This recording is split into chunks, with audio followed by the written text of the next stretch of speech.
Changer et se transformer soi-même et en équipe exige du courage.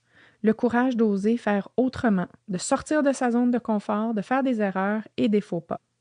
Le leadership, ça implique de changer soi-même et de savoir gérer le changement avec ses équipes pour installer une culture de responsabilisation, d'innovation, d'engagement, d'agilité, d'inclusion, bref, une culture d'empowerment. Pourtant, personne n'est vraiment naturellement enclin au changement. Celui-ci implique de sortir de sa zone de confort, d'accepter de perdre le contrôle, de faire confiance à l'inconnu, d'être vulnérable, bref, de faire face à ses peurs. Le vrai changement peut difficilement avoir lieu sans un minimum de courage. Un ami sage me disait dernièrement, alors que je lui exprimais mon bouleversement en raison d'un changement important que je dois opérer, si ça ne te rendait pas inconfortable, c'est que le changement ne serait pas suffisamment important. D'ailleurs, on entend souvent parler de courage managérial. Les chercheurs Mike Lombardo et Bob Eichinger ont défini ce courage comme suit. Dire ce qui a besoin d'être dit au bon moment, à la bonne personne, de la bonne manière. Ça semble si simple. Prenons le temps un peu de regarder de plus près. Est-ce qu'on dit toujours ce qui a besoin d'être dit au bon moment, à la bonne personne et de la bonne manière?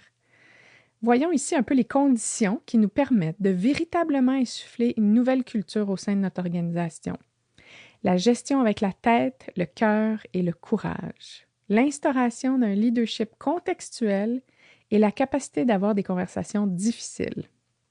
Basé sur l'article Head, Heart and Guts, How the World's Best Companies Develop Complete Leaders, où on explore justement qu'est-ce que ça veut dire de gérer avec sa tête, son cœur et son courage, pour moi, ça représente le changement de culture organisationnelle qu'on doit tous opérer pour se départir de l'ancien modèle traditionnel de leadership fondé sur l'expertise au profit d'un nouveau modèle fondé sur le contexte. Le modèle traditionnel de leadership a été fondé sur la connaissance, les réponses justes, sur la tête, avec tout ce que ça comprend, c'est-à-dire la vision, l'analyse, la recherche de solutions, les finances, les chiffres, les indicateurs de performance, le vrai, le faux, le bon, le moins bon. Pendant de nombreuses années, les gestionnaires avaient le pouvoir et leurs employés étaient des exécutants dont le mandat principal n'était pas la réflexion, mais plutôt l'accomplissement des plans dessinés par la direction. Le leader devait donc avoir réponse à tout.